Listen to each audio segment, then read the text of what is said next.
Happening now on Grid Tonight, Ryo Hirakawa has been a reserve driver for 3 different Formula One teams within a year. Does the constant change reflect poorly on him, or is he actually making some really intelligent moves? Trackhouse is entering Connor Zilisch in the Coca-Cola 600 in the month of May. Is the young sensation ready to tackle NASCAR's longest race? Jorge Martin is prepared to make his MotoGP season debut this weekend. Will the new Aprilia rider be healthy enough to complete the entire race weekend? And hello to all of our viewers watching here in the United States and around the world. Welcome to Grid Tonight, your weekly motorsports news program. I'm Kobe Lambert, and with me are Joshua Birch from JB Motorsports and Matt White from Grid Endurance Performance Index. We encourage everyone to interact with us in the chat, support us through Super Chat, and visit gridnetworktv.com for our latest content. Now here's Josh with our top story this evening. Thank you, Kobe. Good evening to you. Good evening to you too, Matt, and to everybody watching. Okay, so let's get straight into it. Toyota Gazoo Racing driver Ryo Hirakawa as well will become a reserve driver for Haas F1 starting with this weekend's Bahrain Grand Prix. Hirakawa moves to his third reserve role with his third different team since the start of the 2024 season. Last year, he was with McLaren and started off this year with Alpine. We saw Hirakawa participate in FP1 last weekend in Japan, where he finished the season 12th fastest. Taking those glasses off, not to be a thing. Now he's coming over to Haas, and we'll see him replace Ollie Bearman for FP1 this weekend in Bahrain and later in the season in Mexico City. Then Esteban Ocon will vacate his FP1 seat for Hirakawa in Barcelona and Abu Dhabi. The team principal of Ayo Konomatsu said as part of their collaboration with Toyota Gazoo Racing, it's great to welcome new talent to the team like Hirakawa, who is known for providing detailed feedback, the graphic courtesy there of Haas F1.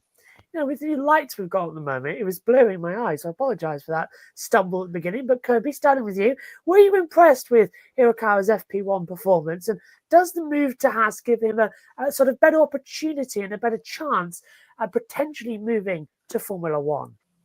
Yeah, I'll be honest. I was a little surprised by how well Ryo Hirakawa performed in his FP1 session. I know obviously he's a Japanese driver, and at his home track at Suzuka, you definitely want to show up and show out at any time you're given opportunity to race in FP1. But if it's at home in Japan, this is where you want to show up. And it seemed like that's exactly what he did. 12th fastest, is something for him to be extremely proud of. Yeah, he was able to do that, take care of the car, while Jack Doohan, ended up crashing the car, and the team had to spend a lot of time repairing it. So if you're the one taking care of the car, and one of the other drivers who's in the seat full time is wrecking the car, that's something you can be happy about from his end. And it's really interesting to see the moves Ryo Hirakawa's made within the last year. Yeah, as mentioned, Josh, he was with McLaren in 2024. Then he left McLaren at the start of this year. He was with Alpine, so he literally did FP1 at Suzuka, and then like 48 hours later, or not even that, maybe 36 to 48 hours later, it was announced that he's moving over to Haas. So he left Alpine right after his FP1 session, going to Haas, and based on what we know, he's going to get some more FP1 running later on in the season. You say Bahrain this weekend and a few other Grand Prix as well. I think that's really huge for him to be able to get more seat time in the Formula One car, especially since, it's obvious that Franco Colapinto is one of the favorite reserve drivers at Alpine. I know they have a few reserve drivers, so Ryo Hirakawa, maybe he didn't have many opportunities to get additional F1 seat time over there. So moving to Haas, maybe it makes it more realistic for him to potentially go to Formula One someday, especially, if Ollie Bearman continues to excel, and if Esteban Ocon, isn't able to deliver results, maybe Hirakawa could put himself in the conversation for a race seat alongside Ollie Bearman in 2026. Who knows? Stranger things have happened, but aligning with Haas really makes sense given their new alliance with Toyota Gazoo Racing, and we know Ryo Hirakawa is a Toyota Gazoo Racing driver in the World Endurance Championship. So this partnership makes a whole lot of sense for him to align with Haas, especially since Toyota really wants to try to get one of their Toyota-backed drivers into Formula One at some point. I know they have Ritomo Miyata in Formula 2, but it seems like that young kid is, a ways away from becoming a Formula One driver, given all the struggles he had last season. I think Miyata, he's probably going to have to, go lights out this year in Formula 2 if he wants to try to get an opportunity to go into F1. But right now, it seems like Ryo Hirakawa is in the lead for that right now. Yeah, he looks to be the next Japanese hope coming through. It's just, I didn't realize how low down I was. Coming through, does Hirakawa. It is strange for him to be, what would be rerunning 2 different free practice sessions at 2 different tracks within a week of each other for 2 different teams. Surely that's not been done before. But I guess he goes where Toyota tell him to go. Surprised it hadn't happened earlier, because where did we have this Toyota stuff come out? October, September, didn't we, last year with Haas? So at least quite surprised that it's taken them so long to shift this across. But I'm guessing there was a lot of moving pieces in that puzzle. And you mentioned one of them, Kobe Colapinto, who perhaps his chances to get a race seat sometime soon with Alpine may have accelerated slightly after Jack Doohan's acceleration towards the tyre barrier at Suzuka on Friday. But maybe that's another reason why they've moved him across, because they want him to get some more seat time. And then I guess, as you mentioned, Josh, he's going to have this weekend, and then he'll be probably in full WEC mode all the way through until he gets back in the car in Mexico at the end of the year. So more moving of the pieces of the junior categories and the reserve driver puzzle. But it didn't surprise me that this has happened. It just surprises me that it's taken Toyota quite some time to have this move made. It may not seem more traditional for a driver from sports car racing to get opportunities like this, but Hirakawa does have years of open wheel racing experience in Super Formula. He's also a 2-time Le Mans hypercar class champion in the FIA World Endurance Championship with, as we say, Toyota Gazoo Racing, and overall, of course, a winner in the 24-hour of Le Mans, with hypercar being the top class there. Now, 2 other sports car regulars also previously got opportunities to race in Formula One. They were Andre Lotterer and Brendan Hartley. Now, Lotterer made his F1 debut in the 2014 Belgium Grand Prix with Caterham while he was still an Audi LMP1 driver in WEC. Now, Hartley made his debut in late 2016 and ran 1 full season in 2017 with the team now called, of course, Riza Kashap Racing Bulls. So, Matt, back to you on this one. Why do you think drivers who made a name for themselves in sports car racing don't seem to last long in F1 or even really get opportunities?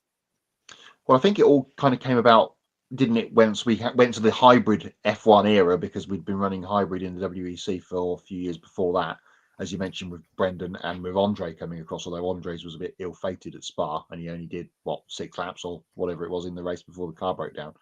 That was the kind of the bring-in of these guys, and now it's gone a little bit away from that, and I feel like more of the, maybe this is a Liberty thing, perhaps, maybe, they're trying to focus in on the F3, F2, F1 ladder, bringing people through and getting the teams to bring in their junior drivers that way, rather than what it used to be when Bernie was running the show and he'd be bringing Villeneuve in from IndyCar or Montoya coming back or Zanardi even, or any of those kind of deals going on. It is more focused on the team and their progression through the ladder system now, rather than bringing people across from sports cars. You never know; it might change again back in a couple of years' time when their teams are bringing people in. There's a good crop of young guys coming through in the sports car sort of sphere, as we'll talk about, I'm sure, through the year with the Grid Endurance Performance Index. But it does seem to be tending to go back now to the stepping progression of F3, F2, and then into Formula One. I got 2 comments from Adam Limerick in the chat. Adam says that you've always had loads of respect for the Japanese drivers that have competed in Formula One. Good luck to Ryo at Haas F1. Yeah, no, had Kamui Kobayashi was, a Formula One driver in the past. Got Yuki Tsunoda right now. Ritomo Miyata is trying to get in there, and I believe this weekend in FP1, I think is Waz's from the Red Bull Super Formula program. He's going to be in Max Verstappen's car in FP1. So another Japanese driver right there getting an opportunity to get some seat time as well. And he also said most notably, I'm probably gonna butcher his name, but is it Ukayo Katayama and Aguri Suzuki? He said they've also competed in F1 as well as some other Japanese F1 drivers. And I agree with what you said, Matt. They've been mostly focused on the road to F1 ladder program, Formula 3, Formula 2. So that's why you mostly see drivers from Formula 1 come from those series versus sports car racing, because usually when you have experience in open wheel racing and go off the sports cars, that's usually where you end up. And if you decide to go open wheel racing again, the only other options are really Formula E and the NTT IndyCar series. But when you go to sports cars, that usually means that the Formula One dream is completely over. But as we've seen with Andre Lauderer and Brendan Hartley, that's not necessarily the case. I think there's a lot of good drivers right now in IMSA's GTP category, the World Endurance Championships hypercar class, who could definitely, get some opportunities in F1 if it were to come about. I think they're certainly talented enough, but it's definitely a lot more difficult getting those opportunities. And you mentioned Andre Lauder as well, Matt. I actually looked back at his F1 debut before tonight's show, and he actually went out on lap one because he had like an electrical issue with the car. So very short-lived F1 debut for Andre. Only got to do one lap, and that was basically it for his time in F1. He was also supposed to run another race with the catering team, but I believe they wanted to put another driver in the car for FP1 that following race weekend. And Andre decided he didn't want to race anymore because he felt like as a rookie in F1, he needed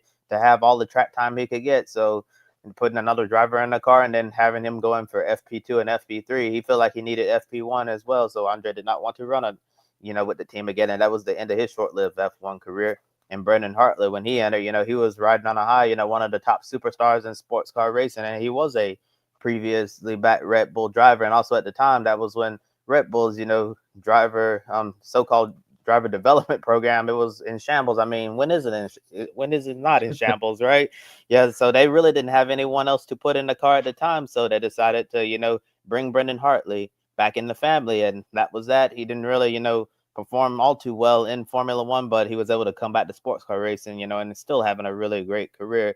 But yeah, it would be nice to see some more sports car drivers get opportunities in F1, and I would not be surprised if Ryo Hirakawa is the next one, because he really does seem to be like a super talented driver, and I'm sure Toyota would be really happy if he's able to eventually get a seat with Haas in F1, maybe as soon as 2026. Absolutely. Now we've got 6 drivers in for free practice one in Bahrain, as Kobe mentioned. At Red Bull, Max Verstappen is giving up his seat for Omuma Wasa. Mercedes are putting in Frederick Vesti. Ferrari putting in Dino Beganovic. Aston Martin putting in Felipe Drugovich. Haas are, as we've said here tonight, putting in Ryo Hirakawa. And Williams are putting Luke Browning in as well. That's really going to benefit Awasa and Browning, who are going to be running the F2 practice session directly before going into F1's first practice as well. So that's going to be quite a lot to keep an eye on as well across the weekend. I know, by the way, there's about 46 different streams we're doing this weekend. So there's a lot of motorsport on. So, moving on to our second story of the evening. After making his NASCAR Cup Series debut last month at the Circuit of the Americas, Connor Zilisch is getting another start at the top level with Trackhouse Racing. Zilisch will return to the number 87 Red Bull Chevrolet in one of NASCAR's crown jewel races, the Coca-Cola 600 at Charlotte Motor Speedway. So far, he's doing relatively well. His full-time campaign in the Xfinity Series with JR Motorsports. He won the Xfinity race at COTA to lock himself into the playoffs, but we've also seen some growing pains as well, with a few things that need to be cleaned up over time, which is to be expected from a rookie driver. Zilisch said competing in the Coca-Cola 600 on Memorial Day weekend is going to be a physical and mental challenge because that race is so tough. The photo courtesy of Trackhouse Racing. Matt, do you like the idea of Trackhouse adding NASCAR's longest race to Zilich's Cup Series schedule? I mean, it's good to see him get another run because it didn't quite go to plan in the Cup race at COTA. Of course, as you mentioned, he won on the Saturday in the Xfinity Series, but the Cup race didn't go to plan for him. This is the best way possible to get track time with the NASCAR's limited testing schedule that everyone gets. This is a great opportunity for him to just get out there and run laps in a race condition that doesn't really matter to him because he's locked into the Xfinity Series playoffs, as you mentioned. he's got other chances to win in that championship between now and playoff time in September. So this gives him a really good, it's going to be 4.5 hours worth if he can make it all the way to the end of solid track time. Okay, Xfinity Cup, different cars, different regulations, all that jazz, but it's still track time. And we've seen him over the last couple of years at Daytona and at Sebring and stuff, doing long runs in the sports car races, but this is the chance for him to get a real long run in a NASCAR stock car, which will probably only surely will only benefit him going forward through the summer, and then depending on his performance, of course, may lead to further opportunities in the Cup Series through the summer months. So I only see positives from this. Obviously, Trackhouse are trying to get him in a position where maybe they could promote him, because that second or third seat, depending on which way you look at it, at that team is up for grabs again for next season, with Daniel Suarez only on this extended 1-year deal, which is running through this year. You would imagine Chastain and SVG aren't going to go anywhere, at least in the short term, for next season. So more chance for them to look at Connor over a full big weekend at a big race and compare him to Suarez in a like-for-like oval comparison rather than on the road course. It's going to be very exciting, though, getting ready for the Coca-Cola 600. We're less than 50 days away from that, and the Indianapolis 500. I can't wait. It's getting more and more pressure as well. And not this week, but the week after, in a few, it's the open test. So 2 days of running for the 500, the 27th and 28th, or the 26th and 27th, round about that date. We'll be there, and it's going to be a lot of fun with 2 days, hopefully, of 8 hours of running. Okay, moving on to our third story of the evening, and pending a final medical check tomorrow at the Losail International Circuit, Jorge Martin could be cleared to make his Aprilia debut in MotoGP this weekend at the Qatar Grand Prix. Martin makes his return to the track after missing time due to surgery after injuring his right hand and left foot in the pre-season test in Malaysia. Then he was injured in a training accident and had to undergo more surgery, which resulted in him missing the first 3 race weekends of the 2025 season in Thailand, Argentina, and America. In a press release from Aprilia, assuming he's cleared to get on the bike, Martin said the goal for this weekend is to build up a bit of confidence with the Aprilia bike and turn some laps. However, he acknowledged that he won't be at 100% and isn't sure if he'll be able to finish the race physically, but believes it'll be a win if he does finish, since it'll indicate he's recovering. Photo courtesy of MotoGP. Even just doing a lap will be better than what he managed in pre-season testing. I was covering it. It was literally his first hot lap, and he went down at turn 1. He's had no experience on this bike whatsoever. So, Kobe, starting with you, if Martin isn't sure he'll be able to finish the race yet, should he really be competing Qatar, or take more time off to get even healthier? I mean, if he gets checked and cleared by all the doctors, I guess they feel comfortable with him getting out there. So if that's the case, then I guess he has every right to be out there, because otherwise, they would have just said, no, you're not ready, just sit out. But I'm still under the belief of what I've said on previous shows when we talked about Jorge Martin following these injuries. Looking where the Aprilia bike is, and especially with the landscape at a championship, since Ducati is obviously going to run away with it with Marc Marquez, Pecco Bagnaia, Alex Marquez up there in the standings. I really think it would be really important for Jorge Martin just to take the time that he needs to get healthier, so he'll be at around 100% or even at 100%, so he can get out there and get the best that he can get out of that Aprilia bike. But I do understand his perspective here, like very, very limited track time on this bike. He wants to try to turn some laps, get up to speed. So I totally get where he's coming from. But there's also the chance that since he's not 100%, he could get injured once again and miss even more time. We saw that with Marc Marquez, who kept trying to ride injured and kept injuring himself, and then just missed a whole bunch of time and wasn't even riding his best. So that's always a possibility. But yeah, it's really interesting that he's going to try to attempt to come back this weekend, and then obviously he won't be at 100%, and says he's not even sure if he'll be able to finish the race. But I guess he feels like it's important for him to get some laps on the Aprilia bike, so he'll be set up later on to try to build a portfolio of knowledge and continue and try to get up to speed with this team.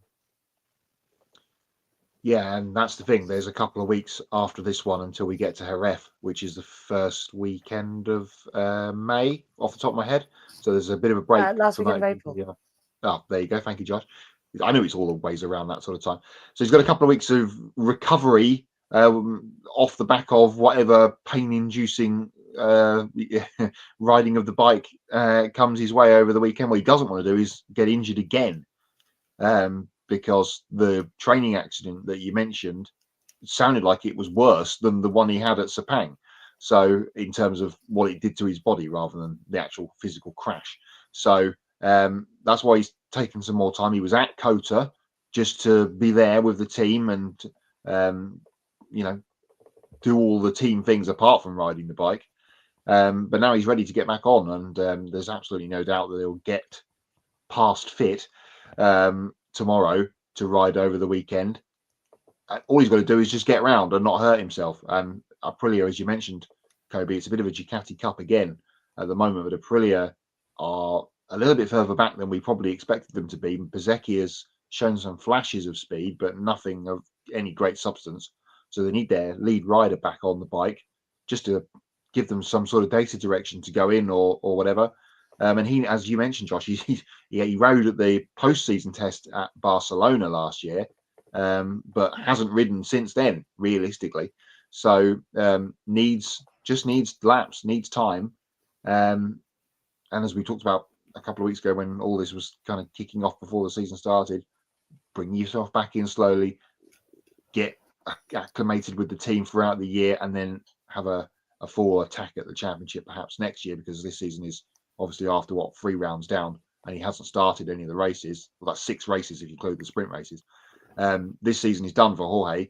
If he can pick up a win later on in the year, perhaps when he's back up to some sort of full speed, then that'll be really good. But it's just another his season, his 2025 starts this weekend, whereas everyone else has had 3 or 4 days worth of testing and 3 race weekends. He's so far on the back foot. It's a little bit ridiculous, but let's just hope that he can get through the weekend without bumping himself again and having another setback to what's been pretty much a setback to the start of the whole year so far for him.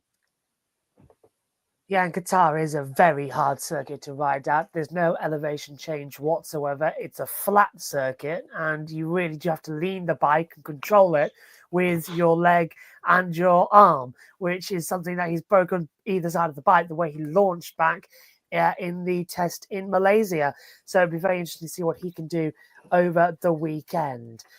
Also, quickly to add to that before we throw to Matt, it's also worth pointing out that Aprilia did try and get the rules changed to allow him to have a test day on the current bike at a MotoGP circuit. I think it was Portimao they wanted to, and only one team rejected it. And I'll give you one guess what that team was. It's in red. So yeah, they said sounds no. Yeah, sounds like Bugatti. Yeah, they said no, you're not doing that. And to be fair, if I was Jorge Martin, I'd be kicking myself a little bit because he left, didn't he? He left the what was it? That's it, Pramac. Thank you. He left Pramac because they were leaving Ducati to go to Yamaha. Main Ducati didn't give him a main bike because they signed Marc Marquez. So he said, right, I'm off. Didn't even think about riding for VR46 or Gresini. And then they get to testing, and the 25 bike is not as good as the 24 bike was. So they basically just stick with the 24 engine with a few little aero changes and call it the 25 Evo. So basically, he's left to go to a bike that's thrown him off, caused him a possibly career-ending injury, and we're now seeing the bike he could have been on finish second in every race so far this season. It's silly, isn't it, with Alex's bike? So yeah, it's mad. And we'll follow this story as it goes. For now, though, we're going to head over to Matt White with our latest from the Grid EPI update. Thank you, Josh. Week 2 of the Grid Endurance Performance Index full spec as we are now for the rest of the year. For 2025, a busy weekend across the weekend. The European season really kicking off this weekend in the sports car world. We'll start not too far away from where me and Josh both are, and Josh will be in a couple of weeks' time at Donington Park, where the British GT Championship got underway on Sunday with their first race of the season, a 2-hour endurance race at the former Formula One race track from '93, of course, the European Grand Prix. And it was won by 2C's Motorsport, Charles Dawson and Cian Dewis getting the victory aboard their Mercedes on Sunday. So that's their first victory in the championship. There it is, beating home the last year's champions, Alex Martin, and their team in the Lamborghini in the back of the shot there, who finished second. So congratulations to Charles and Cian for getting the victory. Australia saw the beginning of their championship at the weekend, the GT World Challenge Australia, with 2 races at Phillip Island. The winners are both in that shot of the 2 races. The Ferrari in the lead of the shot was the winner on Saturday. Jackson Evans and Elliott Shute getting their first victory as a duo in the championship. And second in that shot, but winning on Sunday, Brad Schumacher and Brock Feeney. Yes, Brock of Supercars, Jackson Evans, of course, of Supercars fame as well, dovetailing in the GT cars as well at the weekend. They were the 2 race winners across the weekend. Big weekend at Barcelona on Sunday for the start of the European Le Mans Series, which had many, many headlines, including the fact that the race was won overall by a car in the AM category for LMP2. AF Corsa winning with Francois Perrodo, Mathieu Vaxivière and Alessio Rivera on the last lap, getting the pass done to win the race on this car, the IDEX Sport car, which was driven, we talked a lot about on this show actually through the winter, through various things. Daniel Cadea, Matthias Gerbert and Jamie Chadwick aboard that vehicle. So they won the race in Prototype 2, but came second in the race, if that makes sense, with that last lap pass. So congratulations to both AF Corsa and IDEX Sport for their class victory and the overall win for AF Corsa. In LMP3, the new LMP3 category with their new car for this season, CLX Motorsport were the winners. They finished 17th overall. Paul Lanchere, Adrian Klosminal and Theodore Jensen, the winners. And in GT3, another female headline, because the Iron Dames took victory in their pink and white Porsche. There it is. Celia Martin, Sarah Bovey and Michelle Gatting getting the victory. I'm sure we'll be talking about that and Jamie Chadwick's win on an upcoming episode of the Grid Network Women in Motorsport show. All photos in this segment, by the way, courtesy of British GT World Challenge Australia and the ELMS. Let's have a look at the updated Week 2 standings for the Grid Endurance Performance Index of 2025. Lawrence Van continues to lead after his second place overall, but he gets the win in the category over the weekend. Danny Unkandea jumps up into second position, and Elliott Shute and Jackson Evans there going 4th and 5th after their win and second place at Phillip Island on the weekend. They also got a category win at the Bathurst 12 Hours, so that puts them into the top 5 and pushes a couple of people down. Francois Perrodo sneaking in there in 10th position on the top board there after his win for AF Corsa at Barcelona. Big weekend coming up this weekend as Kobe rolls the screen through to look at the top 50, which will change massively because we've got so many races on this weekend. The Super GT Championship kicks off at Okayama. GT World Challenge Asia gets its series underway with 2 races at Sepang. I mean, that's brilliant scheduling. Absolutely fantastic for those 2 championships to be on the same weekend. GT World Challenge Europe's Endurance Cup kicks off on Sunday at Paul Ricard. And at Long Beach, IMSA on Saturday, but there's also 2 races for the GT World Challenge USA for the first time. So 3, 4, 5, 6, 7 Grid EPI races to come your way this weekend. One to look out for in EPI World at the weekend. Nick Tandy and Felipe Nasr, of course, have won both the races so far in IMSA, Daytona 24 and Sebring 12. They will become eligible after Long Beach. They absolutely will be in the top 10 no matter what they do. But Lawrence Vanfort is sneaking into a AO Racing Porsche in the GTD class. So the current leader and the 2 prospective leaders, although they were all teammates for those races to begin the season, will be at Long Beach over the weekend. So that one to look out for coming up on the update next week. Busy weekend, as we said. It's a busy weekend in the whole of motorsport, which I'm sure we might mention in Hots and Knots in a minute. Let's hand over to Kobe, though, with a couple more headlines from the week that was. Thanks, Matt. Time for some more motorsports news from around the world. For the first time in series history, the NASCAR Mexico Series will compete in Central America. The Mexico Series and Challenge Series, their version of Xfinity, are going to Panama to race the Autodromo Panama for a points-paying race later this year on Saturday, September 13th. This event came together after a collaboration with APEMSA Panama Incorporated, which is a local promoter and operator specializing in motorsports. Under this new alliance, the goal is to strengthen the motorsport scene in Central America while boosting tourism and positioning Panama as a high-profile destination on NASCAR's global calendar. Autodromo Panama is a track specifically designed to host motorsports events, which is 2.5 kilometers long with a 400-meter main straight, graphic courtesy of the NASCAR Mexico Series. And as the United States government places tariffs on various countries around the world, many are concerned about the impact of these tariffs on the motorsports industry globally. Haas Automation, the primary sponsor for Haas F1 team and also the Haas factory team, released this statement regarding the tariffs.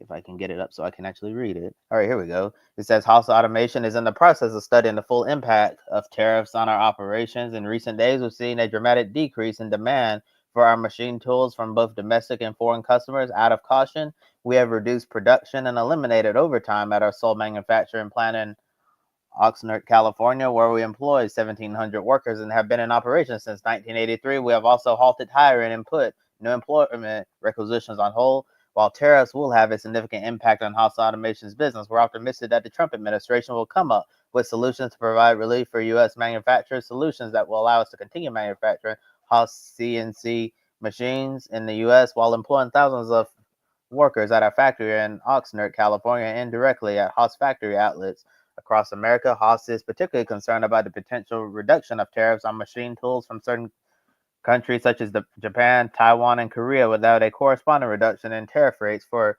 imported raw materials and components into the U.S. Such a scenario would be catastrophic to the $5 billion U.S. machine tool industry, which is a key component of U.S. national security.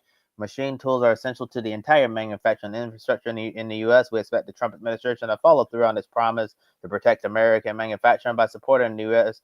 machine tool industry, specifically, number one, tariff exemptions for raw materials and components vital to the U.S. machine tool industry, and number two, maintaining tariffs for imported machine tools. And that right there is the full statement from Haas Automation. And if these tariffs end up having a more widespread impact in the motorsports world, we'll continue to follow this story on a future episode of Grid Tonight.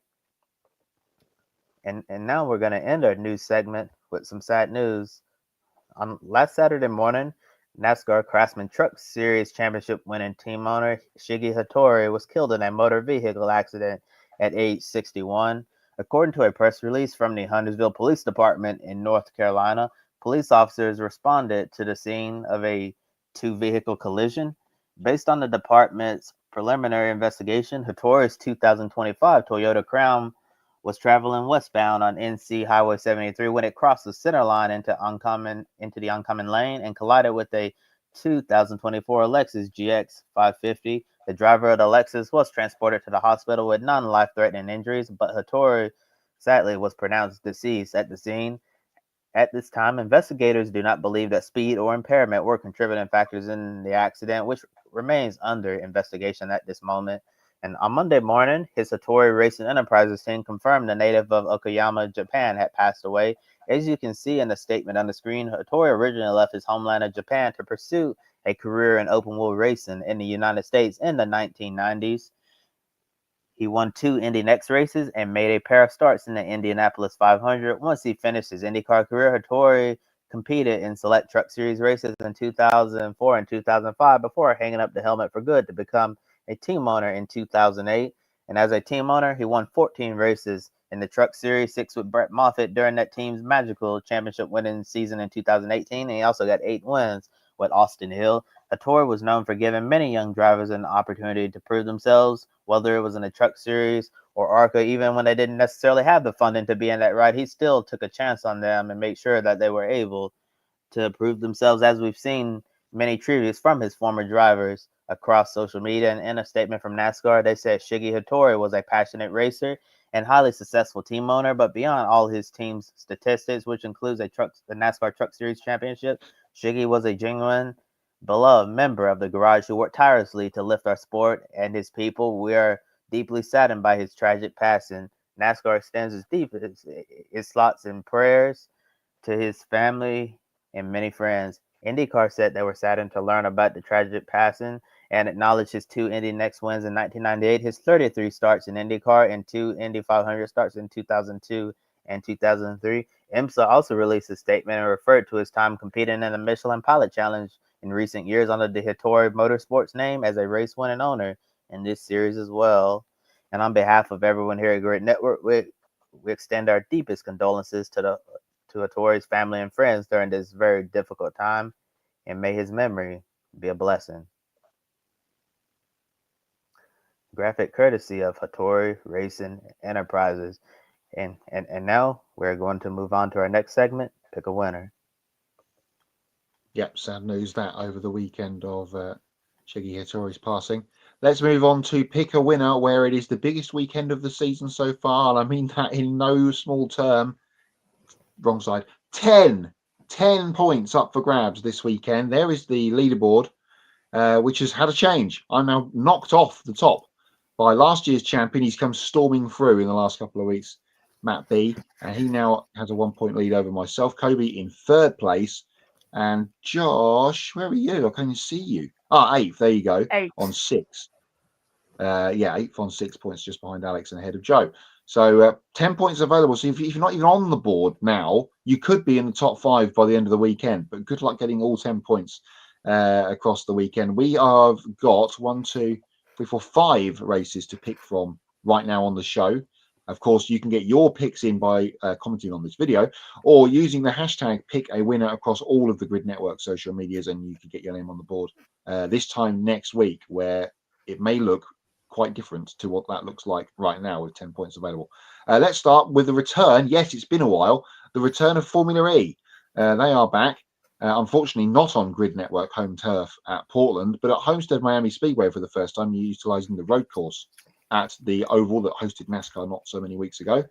I get to pick first, and I am going to take away, unless you want to pick him, of course, as well, the championship leader, the man that's won 2 races so far this season. That is Ollie Rowland. Yeah, Oliver Rowland proving last year wasn't just a fluke at all.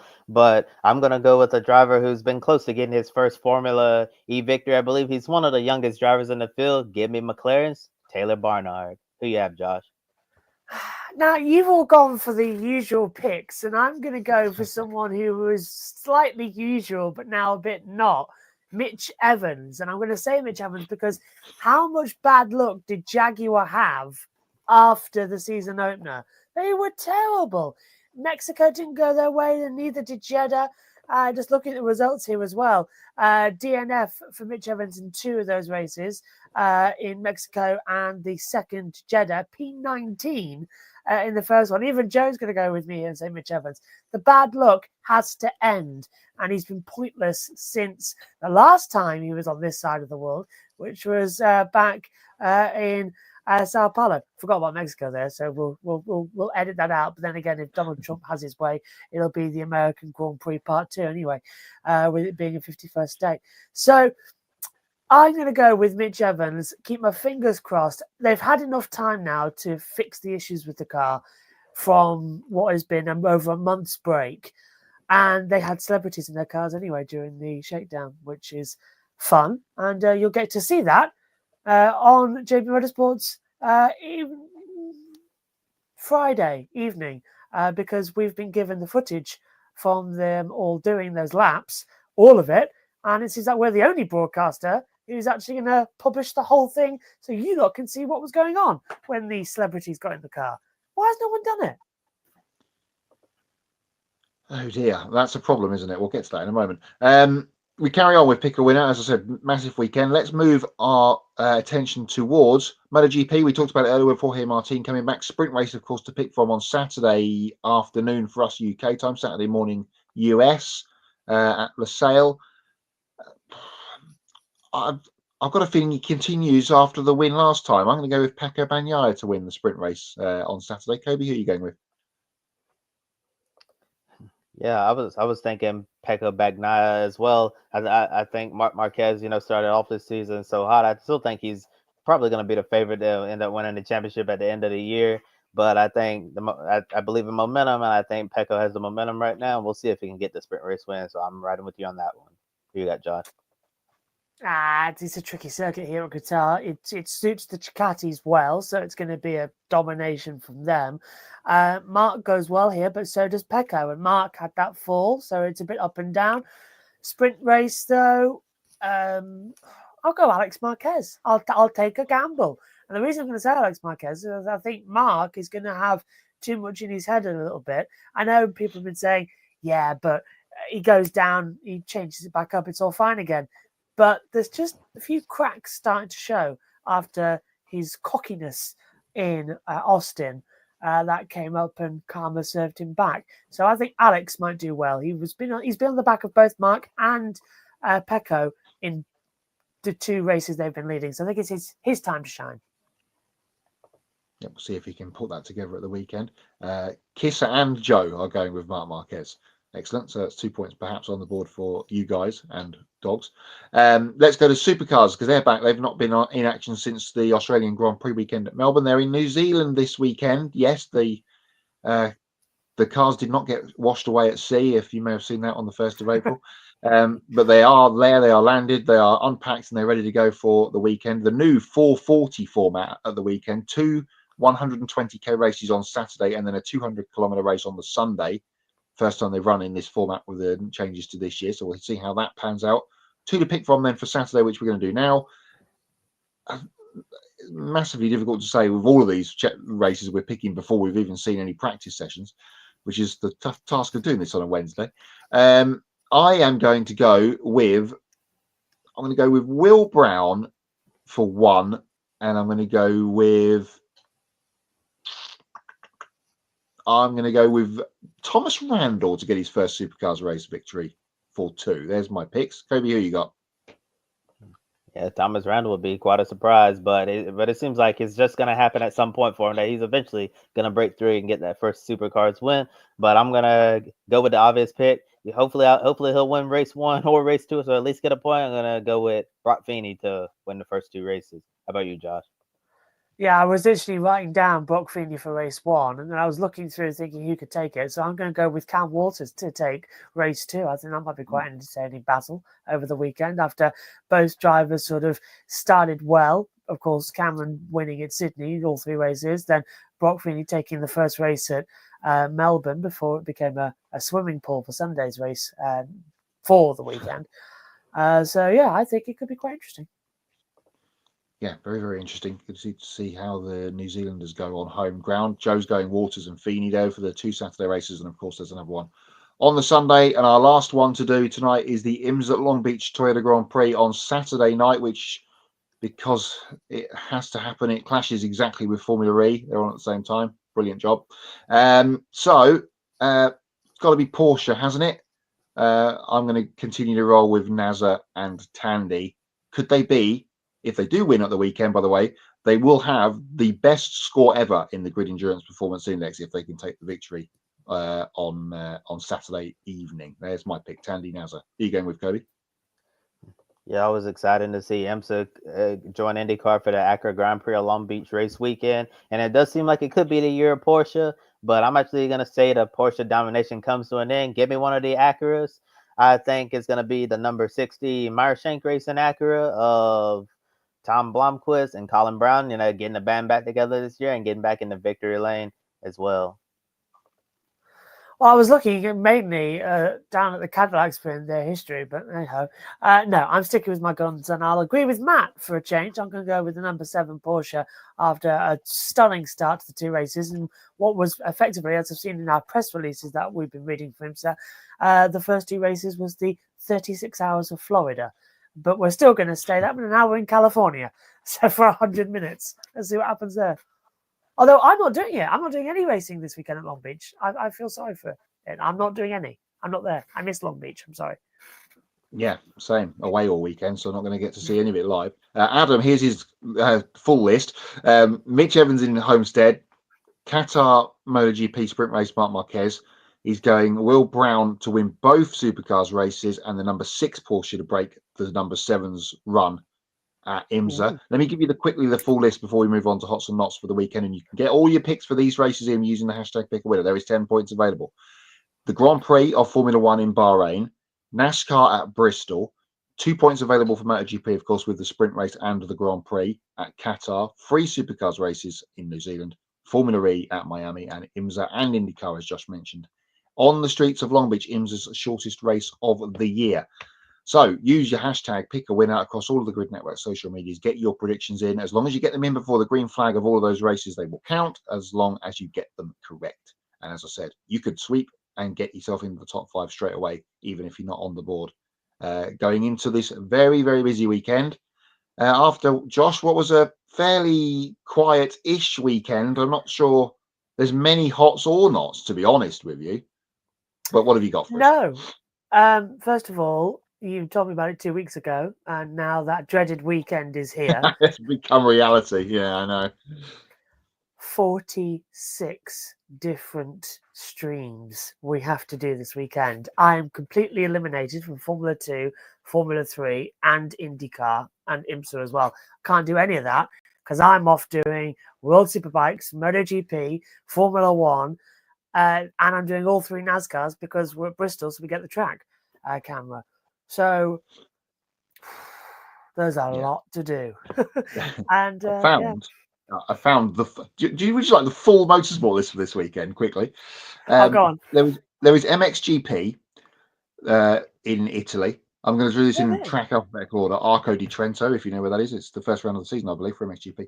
At Assen this weekend, we have World Superbike, the Supersport World Championship, Supersport 300, the first rounds of the season for the women's championship, the Northern Talent Cup in Bahrain, Grand Prix, F2, F3, Porsche Carrera Cup Middle East, Bristol, Cup Series, Xfinity Series, Truck Series, Formula Renault Argentina at Cordoba, Formula E at Homestead, Porsche Sprint Challenge France at Leerdam, Supercross at Lincoln Field. That's the main championship and the East and West.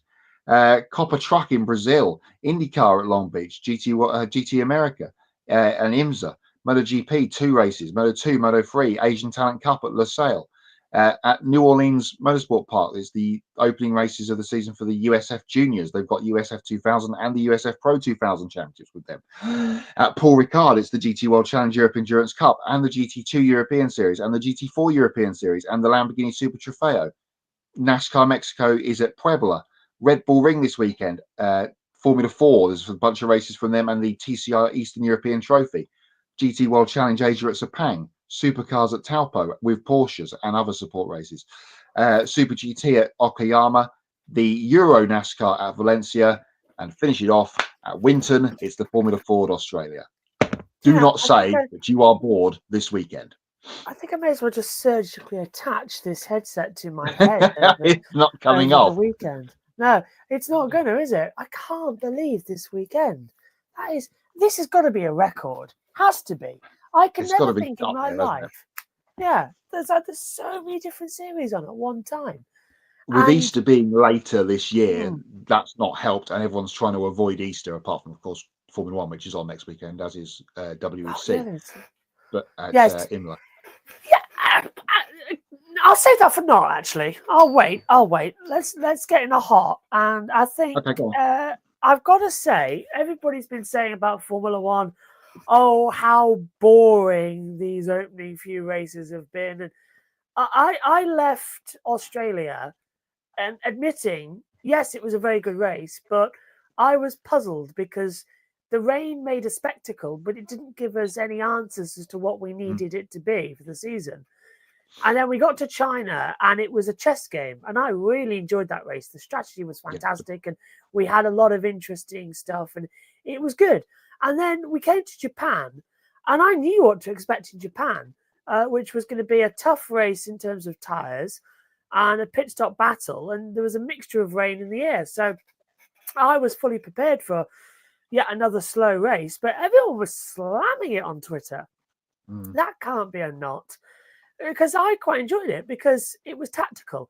Max and Red Bull used their brain, and so credit to them, because Max got out in front with a great pole position. Stunning. His pole lap was just sublime. Oh, it's up there with the legendary laps like Senna in '88, Hamilton 19 at Singapore. It's just one of those laps where it starts off bad and then you slowly see him getting faster and faster and faster. It's one of those rare times where you're watching it and you can see the car is faster. It's weird how it works. But yeah, stunning race, stunning lap. And full credit, because the way it worked out was McLaren had to keep Lando in second place. They couldn't let Oscar pass because Max winning the race put him on 61 points, but Lando being in second meant he was on 62. And if Oscar had passed Lando, then the championship would have lost. So yeah, it wouldn't go through. Coming in. Oh, Omi's just texting saying, make sure you rest because I've said that Awasa will benefit from F2 practice. I meant different. Sorry, I meant Browning. Sorry. Yeah, Awasa left at the end of 2023. What was it? End of 23. Yeah, I'm not well, Omi. I'm still recovering. So yeah, I thought that was brilliant because Red Bull had the lead. They did what they needed to do, and McLaren panicked but did the right thing by holding station because it was the best. As the championship. If they let Oscar through, Lando would have lost the lead of the championship, and then Max would have just run away. I still feel like they should have swapped them and had Oscar have a go, and then swap them back if it hadn't worked. I agree, and I said it in commentary. Yeah, but the problem was the only reason Oscar was faster than Lando was because Lando was out of the DRS range to Verstappen and was giving the DRS to Oscar. As soon as Oscar was back ahead of Lando would have been faster than Oscar. They were stuck because Max was able to get that 1 second needed. So it was a brilliant tactical game because he just stayed exactly where he needed to be throughout the entire race. And that's the mark of a champion. And I thought McLaren, that if anyone's going to lose the World Championship this year for either constructors or drivers, it's McLaren. And they are going to have to really focus, especially this weekend, the next 2 weekends when we're in the Gulf Estate, which is, their owners. So they're going to have to focus. But that was a hot for me. This weekend. Yeah, especially this weekend in Bahrain. Let me read Adams first before I go on around. Hot JB Motorsports will probably have plenty of motorsports action before the Easter break. Yes, it certainly will. Denny Hamlin winning at Darlington, and it's just non-stop, as I've mentioned. And Max winning at Suzuka were Adams' hots. I quite enjoyed the NASCAR, and again, much like the Grand Prix in the morning on Sunday for us UK time, lots of people were slamming the NASCAR race for being boring. Well, I thought it was a 3-part race. We had Part A, which was how many laps can William Byron lead here, because he's no one's got anywhere near him. Then when we had the caution and he lost the lead, we had the great chase of Ryan Blaney getting back to Tyler Reddick at the end of the race. And then we all thought, he's going to get him. He's going to have like 4 laps to go. If he passes him, which he looks like he's going to, then he's going to win the race. Then there was the caution. And then we had the mad dash to the finish, and then he comes through to double up. So as always, a lot of people say it wasn't a very good race. I thought it was, again, fascinating. There was a strategy bit in the first half, or first 3 quarters, really. And then racing at the end. Another hot from the weekend was Saturday. I was at the racetrack. Yeah, I saw the racetrack at Silverstone on Sunday for Britcar, which was excellent. Not been to Silverstone since, I think. No, I tell a lie. I've not been to Silverstone for a racing event, because I have been since, when I rode around it on my push bike. But for a racing event since 2019, so pre-COVID. Parked outside the new hotel opposite the wing, the Hilton. Went in the hotel. It's very nice. It's got a mega store in the hotel. Excellent. Prices not good. Not good at all for Formula One merchandise. Oh, right. No, it was all Formula One merchandise rather than Silverstone stuff, which I'm guessing is in the old mega store up by the historic pit. But prices were ridiculous. The bridge over from there to the paddock works excellently, and you can stand on there and watch the cars go underneath your feet, which when you've got a 5 and a 3-year-old, a 6 and a 3-year-old with you, that was good fun. There's a Porsche, mummy. There's a McLaren, mummy. Oh, it was excellent. And getting to be back at the racetrack was just, I've missed it. And I said to Vicky, the wife, when we got home on Saturday, because there was another event on Sunday on the other half of Silverstone. They used the wing half we went to on Saturday. On the national circuit was an MSVR weekend, including Clio's. And I said, if we weren't busy tomorrow, I could quite easily go back up there and do that again on my own. So yes, the bug has rebitten again after 5 years of not being at the racetrack. So watch out. So yeah, I think that concludes my hots. I'm not sure there was many knots from going to Silverstone, apart from we didn't get to see too many racing because the kids had had enough by 3 o'clock. Oh dear. Yeah. Well, big not for me is I was fighting and still am fighting a bit of a stomach bug, so I had to miss out the NASCAR race, which I actually got told. Oh no, actually the sleep schedule's not too bad. It's quite well. I think it's. Let me get it up on the chart so I can actually tell you. You'll have Bahrain stuff early-ish, I'm guessing, just off the top of my head, or practices and things. Yeah. So in terms of the start, Friday 8:50, but I'm not on that one, so I start at 9:20, and then end at 3 a.m. on the Saturday morning. It's not too bad, and then it's 8 a.m. until 2 a.m. and then 8 a.m. till midnight. So it's not actually that bad compared to what it could have been. Homestead goes on that late. Well, we've got trucks 12:30. It starts. Oh, truck race, of course, Bristol. Yeah, sorry, I forgot about that. And then Xfinity is Xfinity. I'm not sure because I've put it as 10 till 2, which is 4 hours. I think it might be 10 till 1, but it's Bristol with Xfinity. I was kind of thinking a red and yeah. And then the main race 7:30, green flags at 8. It goes on to midnight as it always does. You always just block out the end of the NASCAR race, and then IndyCar's at the same time. But I wish I could share on my screen what the commentary chart looks like this weekend, because it is absolutely insane how it's all working out. I think at one point, right? Do you want to read you out on Saturday? Between 10:40 and the end of the day. Are you ready for this? So these are the clashes. I'll check the weather for John while you're doing the list. Go on. Yeah. So this is literally the ones that clash big time on a Saturday, and they're all over. So World WCR Race 1 at 10:40 to 11:40, F3 Bahrain Sprint 11:10 till 12:10, Miami Practice 2 for Formula E 12:25 to 1:05, the World Superbikes Race 1 12:50 till 2. MotoGP Qatar Practice 2 and qualifying 1 o'clock until 2:30. Then we've got F1 Practice 3 1:30 till 2:30. Formula E Miami qualifying 2:30 till 4:03. F2 Sprint Race 3:15 till 4. Long Beach IndyCar Practice 2 4:30 till 5:30. F1 qualifying 5 till 6. MotoGP Sprint Race 6 till 6:30. Formula E Miami E-Prix 7 till 8. Bristol qualifying practice for NASCAR Cup 7 till 9.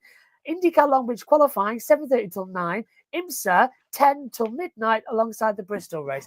That is about 9. I don't know how many streams that are overlapping.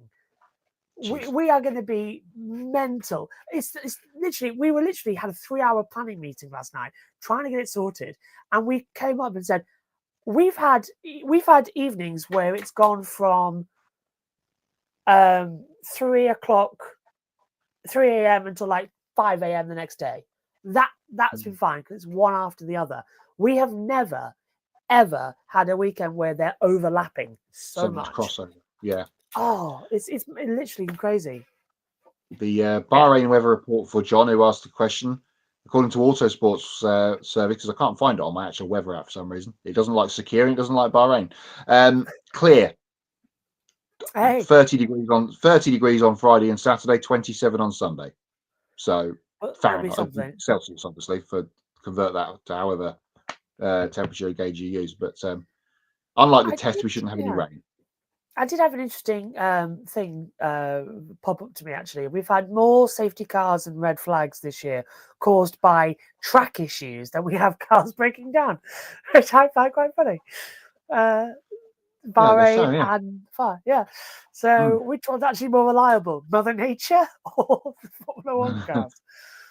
I think my only knock from Suzuka, apart from I didn't, it was a little bit dull, was Jack Villeneuve. Oh God! In the commentary box with Crofty at the beginning of the weekend and through qualifying. I was like, oh, this is make a nice change. It's not Nick Rosberg. We know what we're getting with Rosberg. We know what we're getting with Karoom. We know what we're getting with Jensen when they step in. I don't think Jack has done a full weekend off the top of my head in full commentary like he did this weekend. And I didn't like Frenchie has, I didn't quite like it. Everything was negative, as it always is with Jack. I don't know why they've done a Williams guy and got rid of Hill for Villeneuve. It's a bit of a... I don't know. It very much feels like Hill was forced out because I thought we were told at the time, oh, Damon's just taking a step back from everything in Formula One. He was in Australia. He was in Japan. He's going to be at several races this year for BBC Sport in the commentary box. Very much feels like Sky forced him out after those comments with He did Australia for the local for 9 or 10, whatever it was on in Australia with Krause. I think Larson sweeps the weekend. Yes, that's what you got to look out for at Bristol. Josh is Larson perhaps trying his weekend sweep. He missed out at Homestead a few weeks ago. He's going for it again this weekend at Bristol. Rosberg back this weekend on Sky, perhaps. Is that why they've put Villeneuve in as another American known voice, like our friend Miss Patrick? Miss Patrick. Yeah, I think that is the weather for Bahrain is good. I know Rosberg is in Bahrain. I know Karoon's there. I know Bernie and Rachel are there. Simon, Simon's not there. I think it is Natalie hosting. And then Simon will be back to Jeddah, I would guess, next week. Yeah. And Martin is in for Bahrain and Saudi in the commentary box. And then I believe is in also Miami. And then Mrs. Imola as well on the Combox team. Right, which you did last year as well, didn't we? Because we had Harry and Karoon last year at Imola. And I don't know where Harry's filtering in, actually, because apparently he's doing some at the end of the year, but that means Crofty might miss the World Championship, which is a bit bizarre. But there you go. Well, yeah, he would be kicking himself if it gets... Actually, something miraculous happens when it gets done with 3 or 4 races to go and it's at the weekend when he's not there. I mean, it's not going to be the first time that a lead commentator has missed the championship being called, because Ben Edwards, Tom Gaymore and Will Buxton did it in Japan 2022, and Harry Benjamin got to call that championship race, actually. Then Harry's done it on BBC Radio 5 Live as well.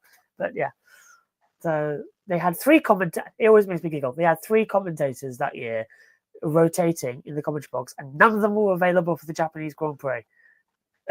How does that work? The perils of F1 TV. Yeah, at least they stick with Jake C now. But yeah, it's all funny. Anyway, well, Dan can be back for Sky Sports. She is back. Miami.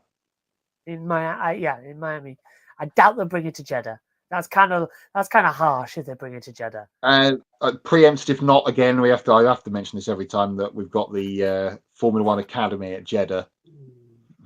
Cash is king, ladies and gentlemen. Yeah. Look at us. We've got women driving. Yeah.